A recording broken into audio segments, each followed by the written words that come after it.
Sa ngayon, tumitindi ang krisis o lumalala yung tinatawag na kahirapan. Ngayon, dito maraming nagsasamantala, lalo na yung iba't ibang reliyon. Kaya lagi po nilang hinihimok yung kanilang mga kaanib o miyembro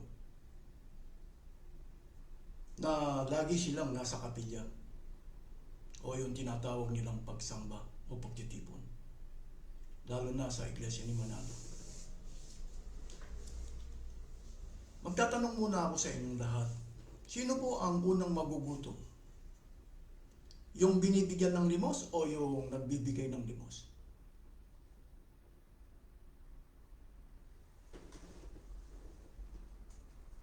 Sino yung nililimusan? Yung po ang kinikilala ninyong mga tagapagturo. Sila po ang nililimusan. Kaya po sila nililimusan dahil wala po silang karapatan magtrabaho. Ang ipinakikilala po nila, ang pinakatrabaho po nila ay yung magturo, mangaral. Dito marami pong nadaya. Kaya kapag tinignan at susuriin natin, yung nililimusan, yung mga tagapagturo ninyong nililimusan, sila ang mapalad.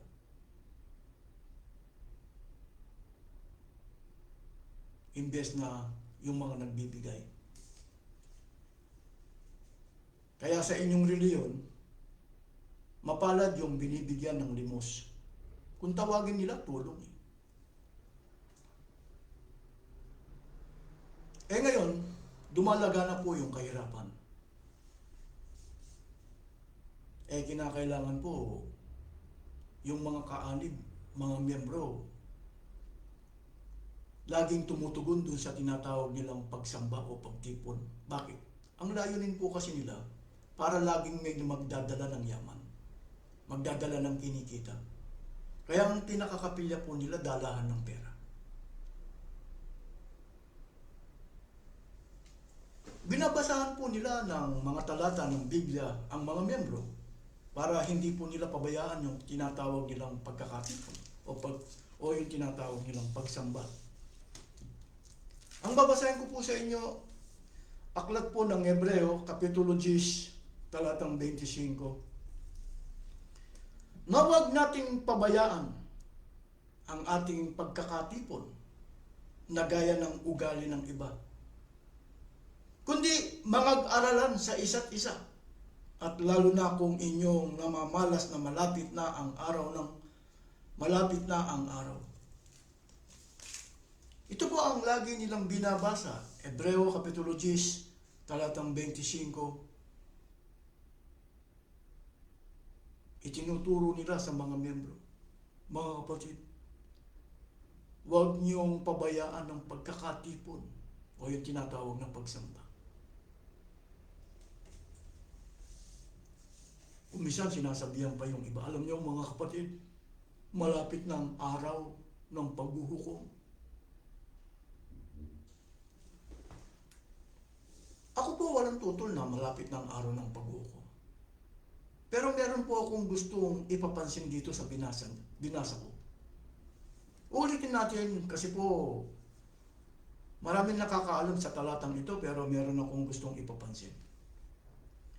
Na huwag nating pabayaan ang ating pagkakatipon na gaya ng ugali ng iba, kundi mag-aralan sa isa't isa. Dito po, sa tunay na pagkakatipon o pagsamba, meron po kasi binabanggit itong mag-aralan sa isa't isa. Teka muna. Kilalanin ninyo ang inyong mga pagtitipon o pagsamba. Magagawa nyo bang aralan ang inyong mga tagapagturo?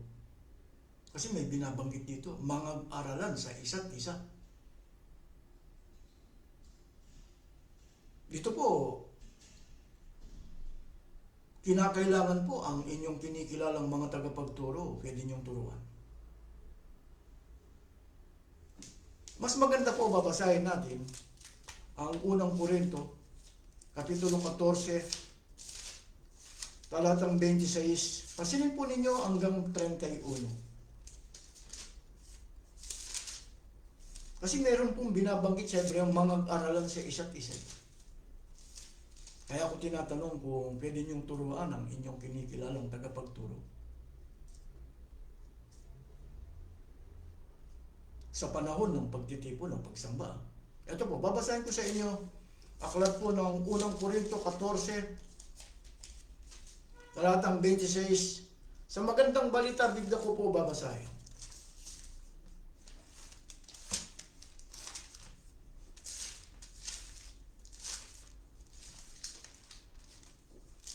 Unang Korinto, Kapitulo 14, talatang 20. Magandang balita, bigla po. Ano ngayon ang ibig sabihin ng lahat? Ng lahat ng yan, mga kapatid, sa inyong pagtitipon. May aawit, may magtuturo, may maghahayag ng kalooban ng Diyos, may magsasalita sa iba't ibang wika, at meron namang magpapaliwanag ng mga sinabi nito. Gawin ninyo ang lahat ng yan sa ikauunlad ng iglesia. Kung may magsasalita sa ibang wika, sapat na ang 2 o 3, hali-halili sila. At kailangan may magpapaliwanag ng kanilang sinasabi. Ngunit kung walang magpapaliwanag, manahimik na lamang ang bawat isa at makipag-usap ng sarili sa Diyos. Magsalita ang 2 o 3 tao na tumanggap ng kaloob na makapagpahayag ng salita ng Diyos. Sa inyong pagsambaw, pagtitipon, ilan ang magtuturo? Kahit na marami, isa lang. Kay Manalo po kasi, meron siyang tagabasa, si Manalo.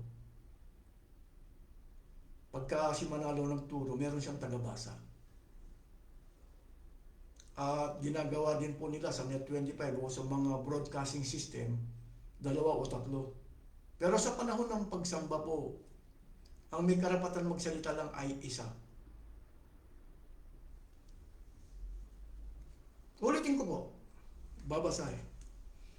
At kung ang isa, magsalita ang 2 o 3 tao na tumanggap ng kaloob na makapagpahayag ng salita ng Diyos. Sino po ang may karapatan magsalita? Yung 2 o 3 na tumanggap ng kaloob. Kay Manalo, hindi mo na pwedeng i-apply ito o sa ibang reliyon o sekta. Bakit? Nagbayad sila. Hindi sila nagkaroon ng karunungan ng libre. Nagbayad sila. Lalo na sa iglesia ni Manalo, hindi ka pwedeng mag-aral sa pagkaminisyo kung wala kang ibabayad. Kaya hindi mo pwedeng sabihin kaloob. Tuloy natin. Magsalita ang 2 o 3 tao na tumanggap ng kaloob na makapagpahayag ng salita ng Diyos at timbangin naman ng iba ang mga sinasabi nila. Kung ang isa sa mga nakaupo rooy tumanggap ng pahayag mula sa Diyos, tumigil naman ang nagsasalita. Dito po, yung mga nakaupo, kailangan pakikinggan nila yung 2 o 3. Pagka yung nakaupo, tumanggap ng kaloob, paano mo magagawa na magsalita na ikaw ay nakaupo kung wala kang Biblia? Sa iba't ibang sekta ng protestante po, may mga Biblia yung mga miyembro. Pero wala din silang karapatan magsalita. Tinitingnan po yung mga binabasa ng ministro, pero wala po silang karapatan magsalita. Lalo na sa iglesia mo na. Bakit? Dinadahilan po ng mga kaanib ng iglesia ni Manalo. Meron silang Biblia, pero nasa bahay. Hindi po nila dinadala sa panahon ng pagsamba o pagtitipon. Kaya hindi nila pwedeng turuan yung ministro nila. Paano mo sasabihin tama yung pagtitipon nyo? Mag-aralan sa isa't isa. Paano matuturuan yung kinikilala mong tagapagturo?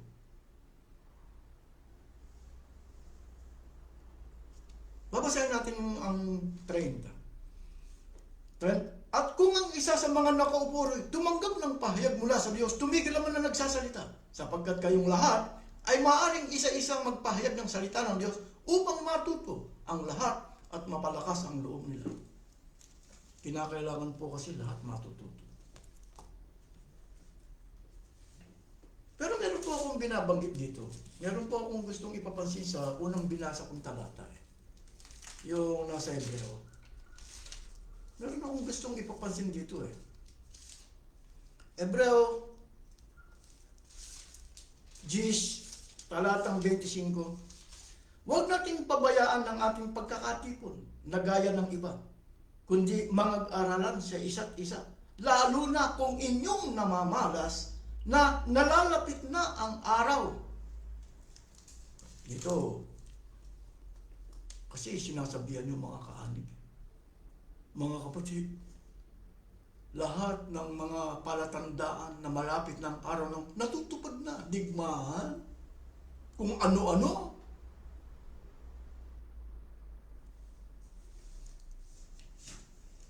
Kaya sinasabihan yung mga kaanib, mga kapatid, magtumalaga na kayo sa gawain paglilingkod sa Diyos.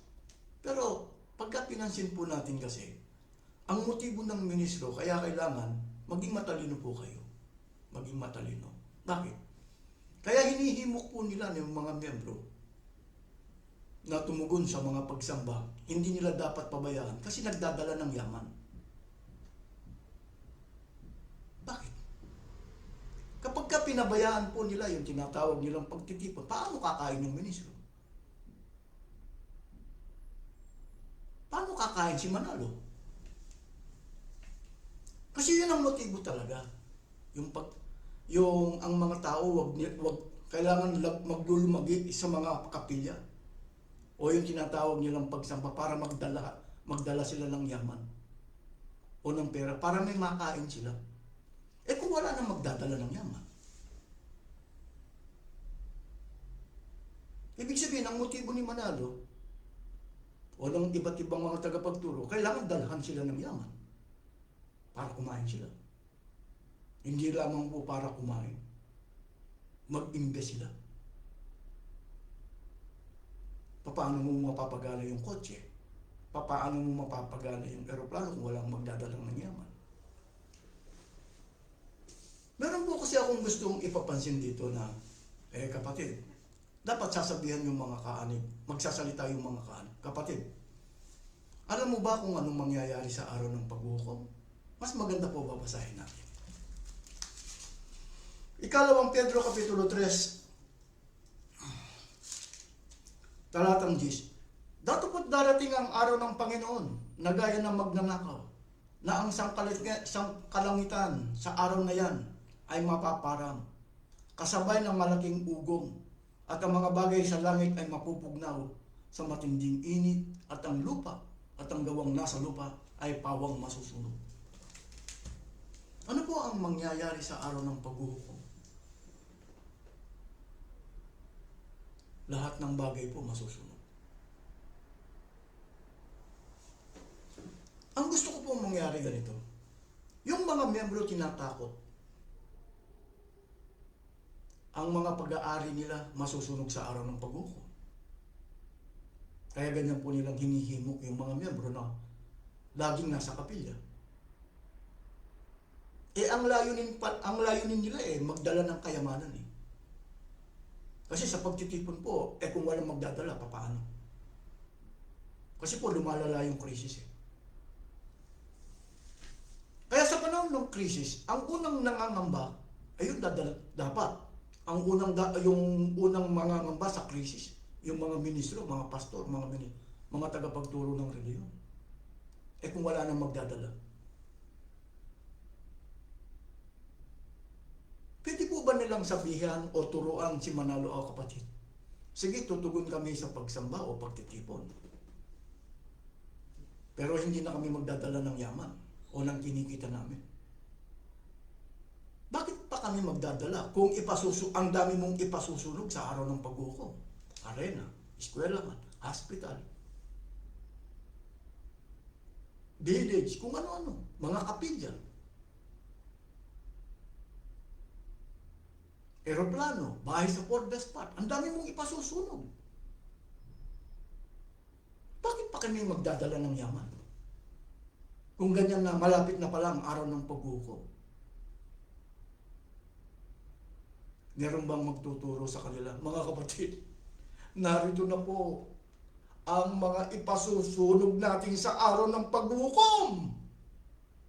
Kaya nagkaroon po tayo ng ganito, pinaghirap namin kayo. Manapa po yung ginawa ni Manalo, labag sa Biblia.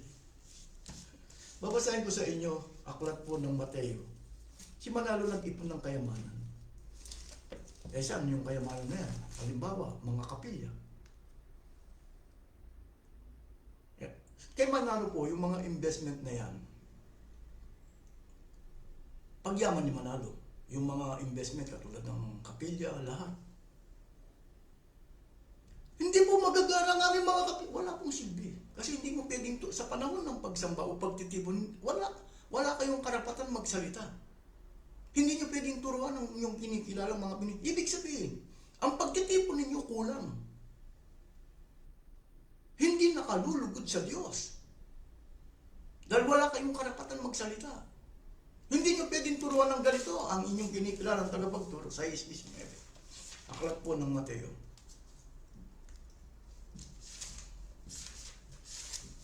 Ganito ang ating matutunghayan, aklat po ng 6:19.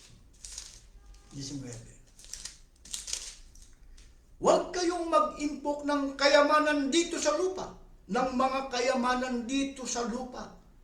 Dito'y may naninirang tanga at kalawa, at may nakakapasok na magnanakaw. Alam niyo po, ano po ang nangyayari? Ito pong utos niya ito, ipinapagawa sa mga miyembro. Ipinapagawa. Bakit tinuturuan ng mga miyembrong huwag mag-ipon ng kayamanan para dalhin ang yaman nila o yung kinikita nila sa reliyon? Ibig sabihin, ang inyong reliyon, sumusuway siya sa utos ng 6:19. Sinabing huwag mag-ipon, nag-iipon ka. Kaya sa Iglesia ni Manalo, binibigyan pa nga ng libreto. Kung tawagin nila ngayon, Blue Book. Ang motibo, tipon sa construction. Kaya walang magsasabi sa kapatid, di ba malapit ng araw ng paghukom? Bakit di mo ituro na kung ano-ano yung ipasusunog sa araw ng paghukom? Ipakilala mo. Kasi pinagmamalaki namin na ang aming reliyon o ang aming kinaanibang reliyon napakayaman. Pero yung mga miyembro naghihirap. Dito ko naalala yung binatang mayaman. Kasi po hindi kasi napapansin ng mga kaanib ng Iglesia ni Manalo. Yung, kumbaga, nag-iimbak sila ng kayamanan, nag-iipon ng kayamanan ng kanilang reliyon, pinaghihirap yung mga miyembro. Wala namang magtuturo sa kanila. Narito na po yung mga ipasusunog sa araw ng paghukom. Wala namang magsasabing ganyan. Manapa, ang mga kaanib sinasabihan, mga kapatid, malapit ang araw ng paghukom, magtumalaga na kayo. Ano, marami bang nagbigay ng kabuloy? Sulong ba? Sa kabila na naghihirap ang mga kaanib? Dapat tigil ang pagbibigay ng kabuloy. Tigil. Para dapat sasabihan yung mga kaanib. Mga kapatid, huwag na kayong magbigay ng kabuloy kasi malapit na ang araw ng paghukom. Habang hindi pa dumarating ang araw ng paghukom, pakikinabangan ninyo ang inyong kinikita. Kasi ang ating reliyon, meron na pong eroplano, meron na pong bahay sa Cordes Park ang ating kinikilalang tagapamahala, meron na pong arena, meron na mga kapilya. Ano pong gagawin natin dyan? Hindi kailangan pong ibenta. Para pakinabangan ng mga ministro, mga pamilya ng ministro. Alam niyo po, meron po kasi akong gustong basahin. Ito ay isang binatang mayaman. Binatang mayaman Dito po sa Mateo, Kapitulo 19, talatang 16 po. May isa namang lalaki ang lumapit sa kanya na nagtanong, Guro, ano pong kabutihan ang kailangan kong gawin upang makamit ang buhay na walang hanggan? Alam niyo po, nalalapit ng araw ng paghukom. Kailangan makamit natin ang buhay na walang hanggan. O yung tinatawag na kaligtasan. Dito meron nagtanong, isang binatang mayaman. Tuloy natin ang basa. Sumagot si Jesus, bakit mo ako tinatanong kung ano ang mabuti? Iisa lang ang mabuti. Kung ibig mong magkamit ng buhay, sundin mo ang mga utos na ito. Sundin mo ang mga utos. Alin-alin alin-alin po? Tanong ng niya, sumagot si Jesus. Huwag kang papatay. Huwag kang mangangalunya. Huwag kang magnanakaw. Huwag kang magsisinungaling sa iyong pagsaksi. Igalang mo ang iyong ama at ina. Ang ginawa ni Manalo, diniwalag yung kanyang ina. Ipinakulong niya yung kanyang mga kapatid.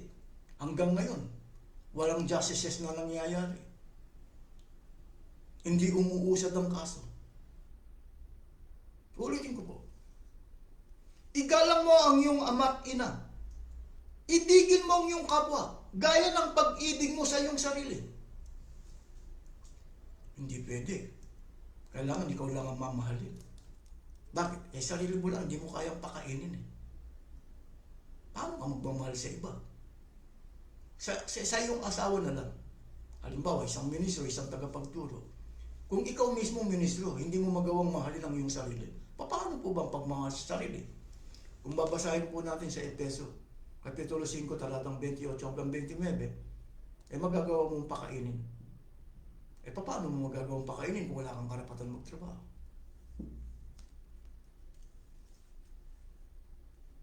Di ba? Magagawa mo bang pakainin ng iyong sarili? Hindi. Magagawa mo bang pakainin ng iyong asawa? Hindi. Magagawa mo bang pakainin ng iyong pamilya? Hindi. Bakit? Nabubuhay ka lang kayo sa tinatawag na limos eh. Pagka nabubuhay ka sa limos, hindi mo magawang pakainin ng iyong sarili. Iba ang nagpapakain sa iyo, yun nagbibigay ng limos. Ulitin natin. Igalang mo ang iyong ama at ina. Igalang mo ang iyong ama at ina. At ibigin mo ang iyong kapwa gaya ng pag-ibig mo sa iyong sarili. Sinabi ng binata, tinutupad ko naman pong lahat iyan. Ano po ang dapat kong gawin? Kung ibig mong maging ganap, humayo ka, ipagbili mo ang iyong ari-arian at ipamahagi sa mga dukha ang pinagbilhan. Kapag ginawa mo yan, magkakaroon ka ng kayamanan sa langit. Pagkatapos bumalik ka at sumunod sa akin, sagot ni Jesus. Ito po ay tunay na mayaman, binatang mayaman. Kilalanin po natin ang ating mga kinikilalang reliyon o sekta. Paano sila yung mayaman? Sa magitan po ng limos. Tinuturuan nila yung mga kaanib. Mga kapatid, malapit na ang araw ng paghukom. Bakit nila tinatakot yung mga kaanib? Para magdala ng yaman sa kanilang reliyon. Ang motibo, payamanin yung reliyon. Sino magtatamasa ng yaman ng reliyon? Yung mga walang karapatan magtrabaho. Kung magpakilala sila, mga tagapagturo. Ang tungkulin po nilang mangaral. Magagawa mo bang basahin to na, bakit di mo ipagbili ang eroplano mo? Dapat sasabihin ng mga kaanib. Sasabihin, kung meron kayong karapatan na magsalita sa inyong kinikilalang mga ministro, mga pastor, huwag na kaming magdadala ng yaman. Kasi krisis eh. Lumalaganap ang kahirapan para pakinabangan namin. Ngayon, kayo, para mabuhay kayo, ibenta ninyo ang eroplano ni Manalo, bahay sa Forbes Park, arena, mga kapilya, ibenta nyo, para may makain kayo. Ito, para yung mga ninakaw nyo sa mga miyembro.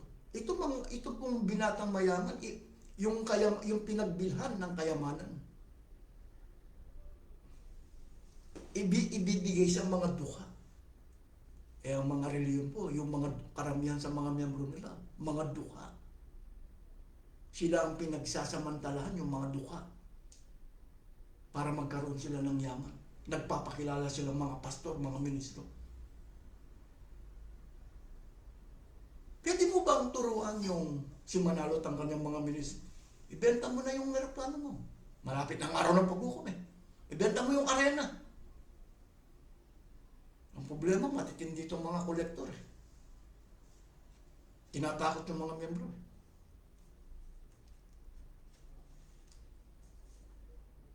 Meron nagtanong, di po ba utos ng Diyos ang magbigay ng abuloy? Tama. Wala naman akong tutol dun. Mas maganda babasahin natin. Mas maganda babasahin natin. Ikalawang Korinto, laging ito ang tinatanong ng mga kaanib ng Iglesia ni Manalo.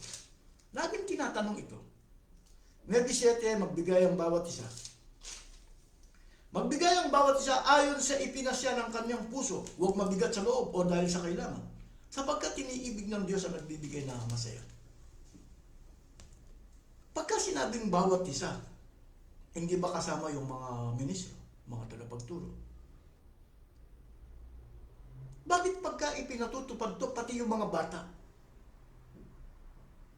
Eh wala namang trabaho yung mga bata.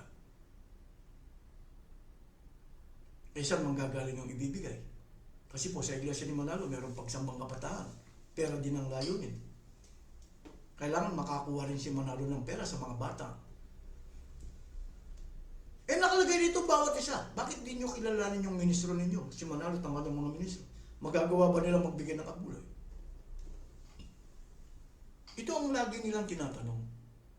Si Manalo at ang kanyang mga ministro bilang mga tagapagturo, hindi po nila magagawa magbigay ng abuloy.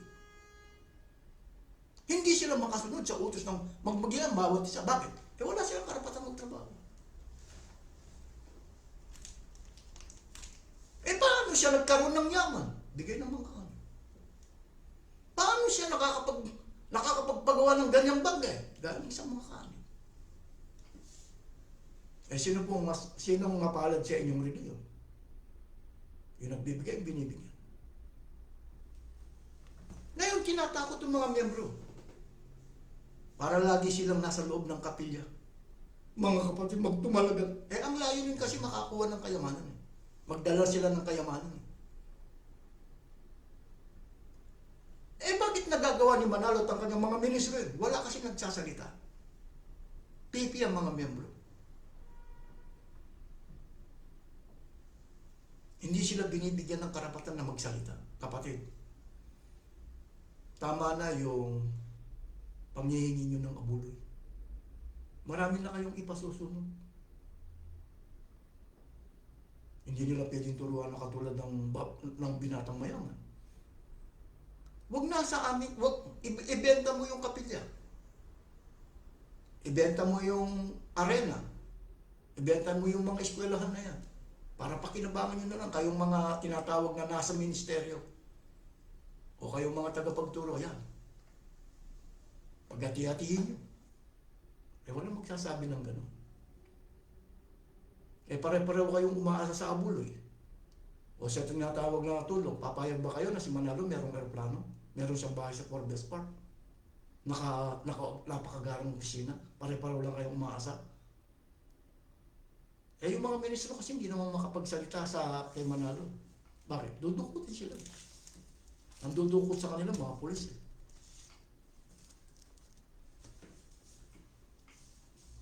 Bakit di natin turuan na magbigay?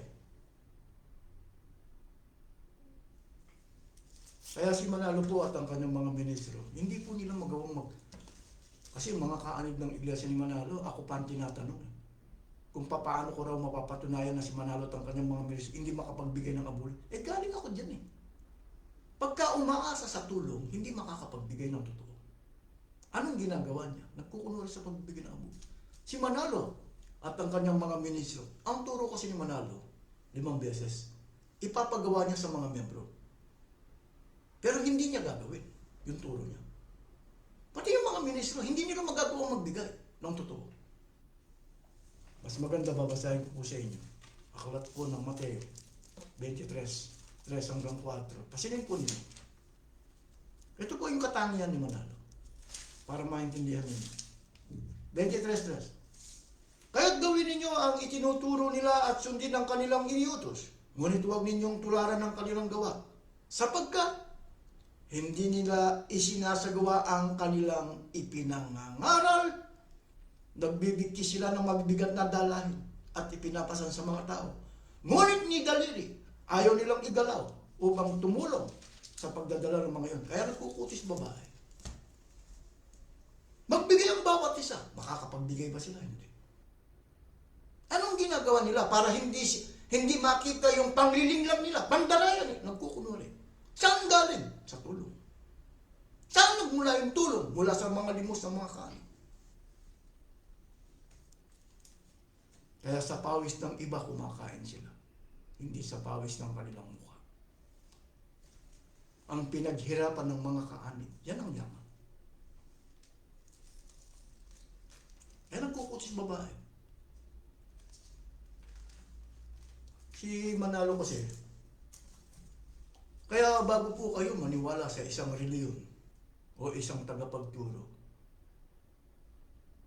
utos ba ng Diyos ang magbigay ng abuloy? Magagawa mo ba? Kay Manalo, ang pag-aaral sa pagkaministro, ano pa? Kukunin mo pa sa isang eskwelahan ng pag-aaral niya. Babayad ka pa. Tuturuan ka lang niyang magkunwari sa pagbibigay ng abuloy. Alam niyo po, si Manalo at ang kanyang mga ministro hindi kumikilala sa tunay na Diyos. Bakit? Hindi niya magawang magbigay. Babasahin ko sa inyo unang 1, Kapitulo 2, talatang 3 hanggang 4. Pasinin po ninyo. Kilalanin ninyo ang mga tagapagturo ninyo. 2, 3 hanggang 4. At sa ganito ay nalalaman natin na siya'y ating nakikilala kung tinutupad natin ang kanyang mga utos. Ang nagsasabing nakikilala ko siya at hindi tumutupad ang kanyang mga utos ay sinungaling at ang katotohanan ay wala sa kanya. Si Manalo ba at ang kanyang mga ministro, magagawa ba nilang magbigay ng abuloy? Kaya anong ginagawa nila? Para kumain, kailangan mangolekta sila ng abuloy. Bibigyan sila ng tinatawag na tulong. Walang nakakaalam yan. Kahit na yung mga miyembro, nabibigla sila.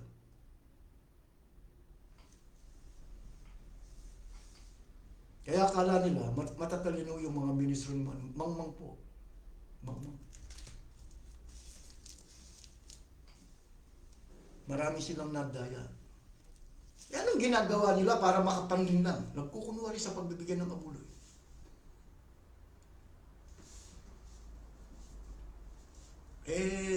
Tingnan nyo yung kalagayan ni Manalo. Tingnan nyo yung mga ministro. Kumbaga, ang ginagawa po kasi, kaya sa isang bansa, pinararami yung mga walang karapatan magtrabaho, ginagamit ang reliyon o sekta. Ang ginagawa nila, pinaghihirap yung mga miyembro o yung mga tao. Kasi po, hindi na po bagong bagay yan kung palabasa kayo ng Biblia. Ang layunin talaga ng mga iba't ibang reliyon o sekta, ganito po. Ikalawang Pedro, Kapitulo 2, talatang 3, paksin po nyo kung ano nakalagay rito. 2:3. Sa kanilang kasakiman, lilinlangin nila kayo ng matatamis na pangungusap upang makuha ang inyong kayamanan. Matagal nang handa ang hatol sa kanila at ang pupusa sa kanila ay hindi natutulog. Ang layunin nila, kunin ang kayamanan ng mga tao. Ang problema, yung paghihirap ng tao, isinisisi sa gobyerno. Ang lumilitaw na may problema, yung gobyerno. Naalala ko po yung rally ng Iglesia ni Manalo. Yung tinatawag nilang transparency for better democracy accountability. At sinasabi po ni Marcoleta na 65% na naghihirap. Bakit hindi po maghihirap yung mga tao? Lalo na kung miyembro ka ni Manalo. Ang pinayayaman po nila, kumbaga yung mga tao ang binubuhay nila, yung mga walang karapatan magtrabaho. Hindi lamang po binubuhay, pinayayaman pa.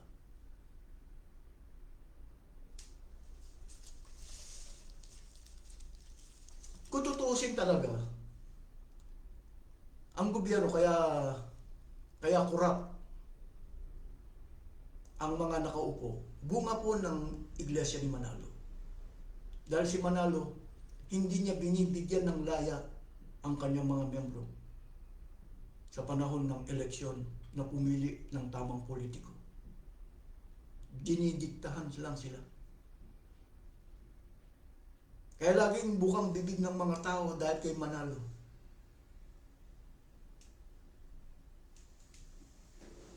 Dahil kay Manalo. Kaya po, kung bakit kurap? Dahil kay Manalo. Kaya walang matinong politiko dahil kay Manalo. Kung sinasabi man ni Marcoleta na 65% naghihirap dahil kay Manalo. Bakit?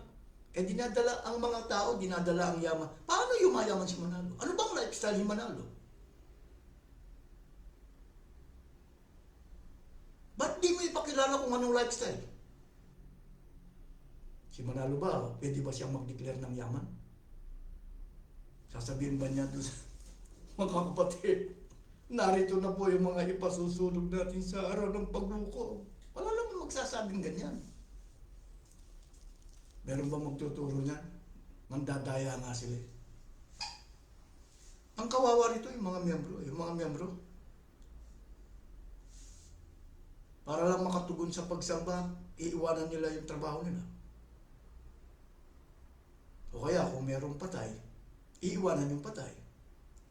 Bakit? Magdadala sila ng yaman. Kaya nga ako, minsan nagbibiro, nagdala ba kayo ng yaman?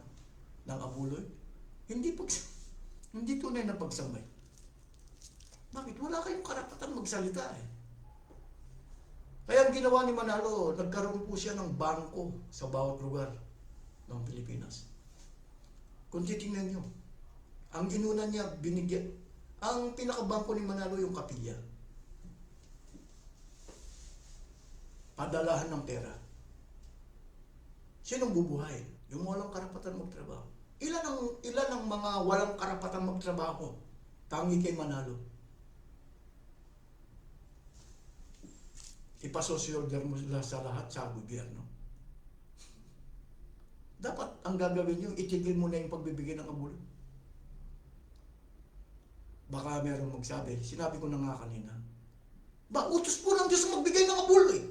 Turuan mo si Manalo. At ang kanyang mga ministro, kung magagawa nilang magbigay, o magagawa nilang sumunod sa utos ng Diyos magbigay ang bawat isa. Kumbaga si Manalo, magpapakunwari na waring ministro ng katwiran. Gagamitin niya ang Biblia para yumaman siya sa mga kaani. Kung babasahin pa nila yung Medisais, ang mag-asik ng kaunti-kaunti nga ani, ang mag-asik ng marami.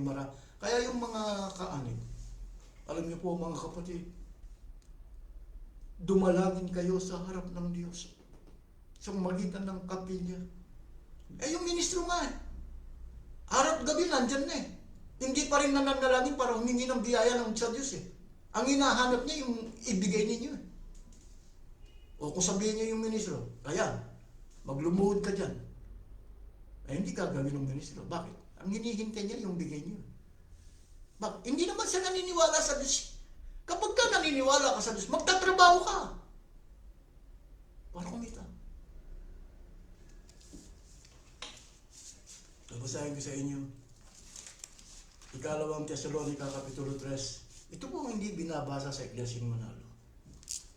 Kaya siguraduhin nyo munang tama yung pagsamba ninyo. Pwede po ba kayo magsalita? O pwede nyo po bang turuan ang inyong pinigilalang mga tagapagturo? Nangyayari hindi. naman ninyo na dapat ninyong tularan ang aming ginawa. Hindi kami nahiyang magtrabaho ng kami nariyan pa. Hindi kami tumanggap ng anumang bagay kanino man na hindi namin binabayaran. Nagpagal kami araw-gabi upang hindi maging pasanin ng sino man sa inyo. Ginawa namin ito. Hindi dahil sa wala kaming karapatan maghintay na inyong tulong, kundi upang kayo bigyang halimbawang dapat sundan ng kasama pa ninyo kami. Itong tagubilin ibinigay namin sa inyo. Huwag ninyong pakanin ang sino mang ayaw gumawa. Kaya yung mga nagbibigay ng abuloy, nagkakasala. Hindi nila kasi maturuan yung mga tagapagturo nila. O magtrabaho ka. Hindi dapat pakainin ng ayaw gumawa. Magtrabaho ka. Basahin mo to, mga talatang ito. Bakit itinatago mo?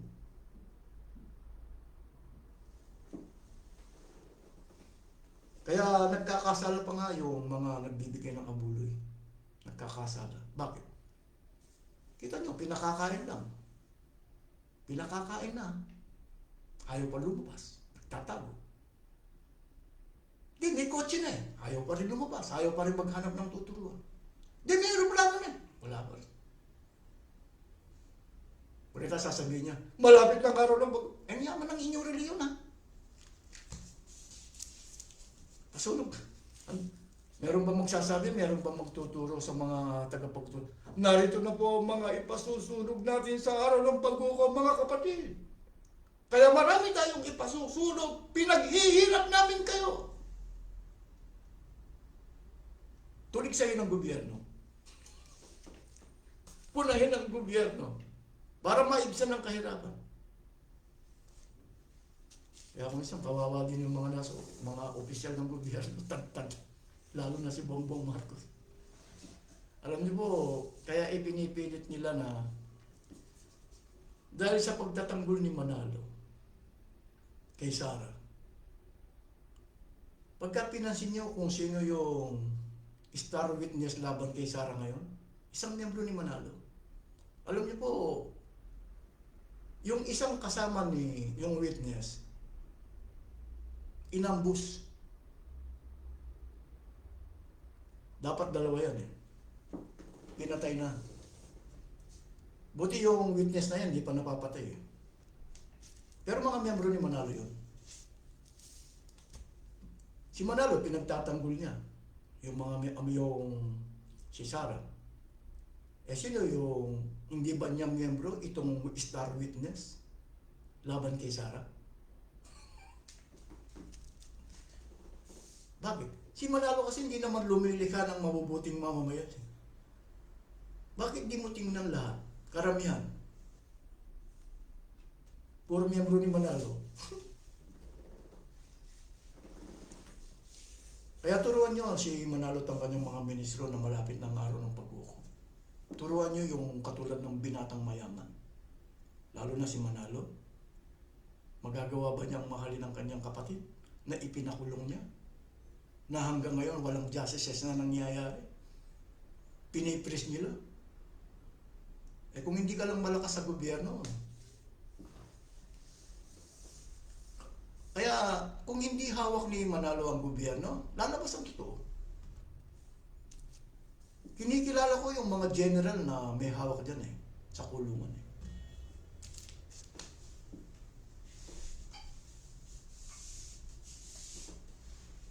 Malalantad din ang, yan sinasabi ko, malalantad din kung ano yung mga pag-aari nyo kung bakit patuloy nyong inaano si Sara. Alam ko may malalantad yan. Malaking problema ni Manalo. Pagka nagtuloy-tuloy, may malalantad. May mga pag-aari si Manalo na malalantad. Kaya lang sa ngayon, di ko pa pwedeng sabihin. Kung ano-ano yung mga pag-aari ni Manalo, malalantad. Pagka na-impeach si Sara, pagka natuloy-tuloy si Sara. Kaya lang hindi pwedeng sabihin ngayon. Sa mga nakikita ko, kaya pagka tinatakot mo yung mga miyembro na malapit na ang araw ng paghukom, dapat ang mga miyembro magkaroon ng kaalaman. Ay wala. Ayaw mag-aral ng salita ng Diyos. Ayaw turuan si Manalo ng salita ng Diyos. Pati na ang kanyang mga ministro. Ito po ang aking naipaglingkod. Baka mawala tayo. Baka makarating tayo sa politika.